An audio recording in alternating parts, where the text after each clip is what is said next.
दोस्तों आज का जो वीडियो है बहुत महत्वपूर्ण होने वाला है। यदि आप जो होते हैं सीटेट की जो परीक्षा 2022 में जो आयोजित होने वाली है, तो दिसंबर में भी आयोजित होने के लिए डेट निर्धारित किया गया है। तो इसके लिए जो होते हैं यह प्रैक्टिस सेट है और यह प्रैक्टिस सेट नंबर जो हमारा 4 है, ठीक है। तो यह प्रैक्टिस नंबर 4 है, इसमें टोटल मैं 20 प्रश्न इंक्लूड किया हूँ। और यदि इस प्रश्न का आंसर आपको मालूम हो तो इसका आंसर जो है कमेंट बॉक्स में जरूर लिखें।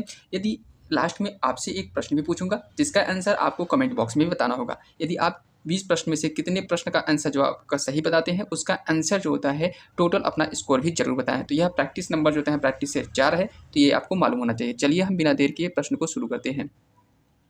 हमारा प्रश्न है, फर्स्ट प्रश्न है, ध्यान दीजिएगा, भूषण, ध्यान दीजिएगा, भूषण किस काल के कवि हैं? तो भूषण जो होते हैं हमारे जो होते हैं रीतिकाल के कवि हैं। तो इसका सही जवाब क्या हो जाएगा? ऑप्शन जो होते हैं रीतिकाल, ठीक है। इसका सही जवाब ऑप्शन ए 3 के साथ चला जाएगा, ठीक है। आगे बढ़ते हैं। आगे प्रश्न हमारा है, ये भी प्रश्न पूछा गया है, उत्साह जो होते हैं किस रस का अस्थाई भाव है? तो उत्साह जो होते हैं अस्थाई भाव जो होते हैं बी रस का अस्थाई भाव होता है। इस प्रकार देखें तो इसका आंसर जो होता है 2 हो जाएगा, ठीक है। आगे बढ़ते हैं। आगे प्रश्न है हमारा कि कवितावली जो होते हैं, कवितावली के रचनाकार हैं। तो ध्यान दीजिएगा, कवितावली के जो रचनाकार होते हैं वह जो होते हैं कौन होते हैं? तुलसीदास हैं, ठीक है। तुलसीदास जी हैं। इसका सही जवाब क्या हो जाएगा? ऑप्शन 3 हो जाएगा। आगे बढ़ते हैं। ये भी प्रश्न पूछा गया है टेट और सुपर टेट की परीक्षा में। और ध्यान दीजिएगा, अष्टाध्यायी के कवि के, अष्टाध्यायी कवि नहीं है। तो ध्यान दीजिएगा, अष्टाध्यायी जो कवि हैं वह नहीं है, तो यह आपको मालूम होना चाहिए, वो नाभा दास जी हमारे नहीं है, ठीक है। इसका सही जवाब ऑप्शन क्या हो जाएगा? आंसर ए के साथ चला जाएगा, ठीक है। आगे बढ़ते हैं।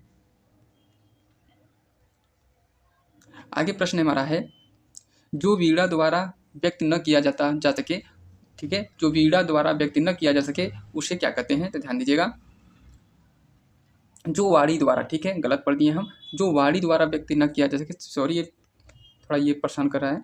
कहा कि जो वाणी द्वारा व्यक्त न किया जा सके उसे क्या कहते हैं? अनिर्वचनीय कहते हैं, ठीक है, अनिर्वचनीय कहते हैं। उसका सही जवाब ऑप्शन 3 हो जाएगा। आगे बढ़ते हैं। ये भी प्रश्न पूछा गया है सीटेट की परीक्षा में, सुपर टेट की परीक्षा में। जो प्रश्न है वो रिपीटेड है। आगे बढ़ते हैं। आचरण की सभ्यता किसका निबंध है? तो ध्यान दीजिएगा, आचरण की जो सभ्यता होता है यह हमारा निबंध है सरदार पूर्ण सिंह का। सरदार पूर्ण सिंह जो होते हैं इनका रचना है। तो इस प्रकार ऑप्शन जो होते हैं 2 हो जाएगा, ठीक है। ऑप्शन क्या हो जाएगा? 2। आगे बढ़ते हैं। आगे हमारा है कि विनय पत्रिका की भाषा पूछा है। ध्यान दीजिएगा, प्रश्न नंबर 7 है, विनय पत्रिका की भाषा कौन सी है? तो ध्यान दीजिएगा, विनय पत्रिका की जो भाषा होती है वह हमारा होता है ब्रज भाषा होता है। कौन सा भाषा होता है? ब्रज। ऑप्शन 3 हो जाएगा। आगे बढ़ते हैं। आगे हमारा है, 1 मिनट, आगे है ट वर्ग में किस किस प्रकार के व्यंजक हैं? ध्यान दीजिएगा, ट वो जो होता है ट, ठ, ढ, ढ, ये सब जो होते हैं हमारा तालव्य होते हैं। क्या होते हैं? तालव्य होते हैं, नो मूर्धन्य होते हैं, क्योंकि ट, ट मतलब मुड़ना, या ट, ठ, ड, ढ मतलब इसका उच्चारण करते हैं। इसमें हमारा जो जीव होता है उसका मुड़ जाता है। इसका सही जवाब ऑप्शन क्या हो जाएगा?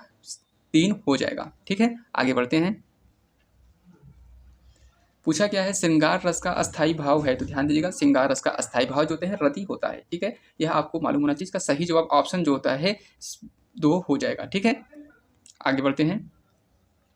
आगे हमारा क्या है? अंधेर नगरी। ध्यान दीजिएगा, अंधेर नगरी के लेखक है। तो अंधेर नगरी के जो लेखक होते हैं वह कौन है? तो भारतेंदु हरिश्चंद्र जी हैं। कौन है? भारतेंदु हरिश्चंद्र जी हैं। इसका सही जवाब ऑप्शन 3 हो जाएगा, ठीक है। आगे बढ़ते हैं। जितने भी प्रश्न हैं टेट सुपर टेट की परीक्षा में पूछे गए प्रश्न हैं, यह आपको मालूम होना चाहिए, ठीक है। आदिकाल में पहेलियाँ लिखने वाले कवि थे। तो ध्यान दीजिएगा, आदिकाल में पहेलियाँ लिखने वाले जो कवि थे वह कौन थे? तो वह खुसरो थे, ठीक है। खुसरो ने जो हैं कविता मैंने कहानियाँ लिखी हैं, पहेलियाँ लिखने वाले कवि थे, ठीक है। आगे बढ़ते हैं।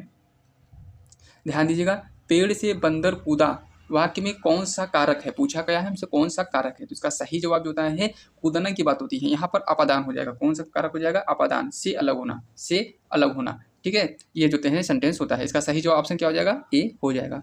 आगे बढ़ते हैं।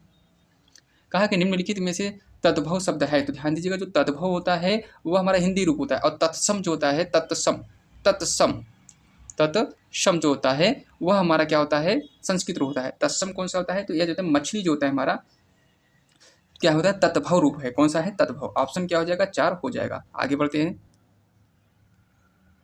आगे हमारा प्रश्न है, ध्यान दीजिएगा, चारपाई छंद के प्रत्येक चरण में कितनी मात्राएं होती हैं? तो चौपाई होती है। चौपाई में जो होता है लगभग आपसे बता दें कि 16 जो होते हैं 16 छंद होते हैं। कितने छंद होते हैं? 16 होते हैं।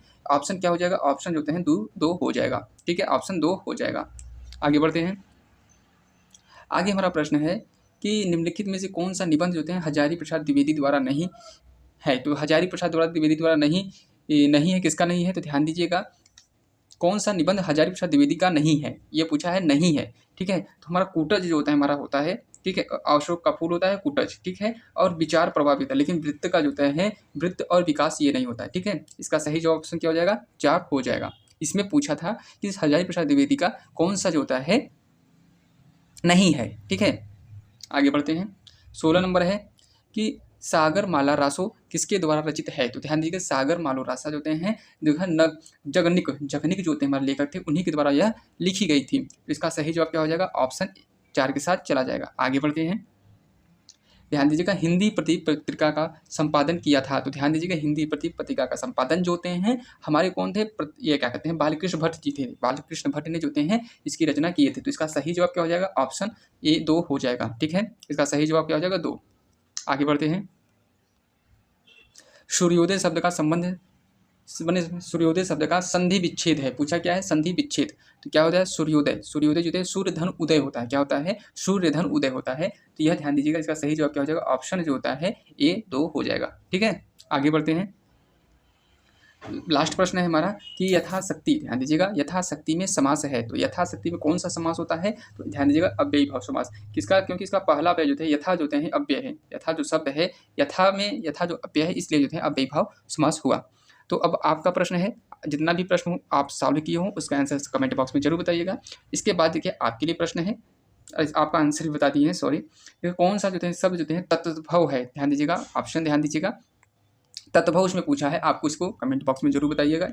वो क्या हो जाता है यार, क्या है कि देखो तत्भव, ठीक है, इसको तत्भव बताना है। ठीक है, कौन सा होता है इसको कमेंट बॉक्स में आप जरूर लिखिएगा। तो दोस्तों आज के लिए इतना ही। यह टेस्ट नंबर हमारा 4 था। अब देखेंगे अगले टेस्ट में। ठीक है, आप अपनी तैयारी करते रहिए।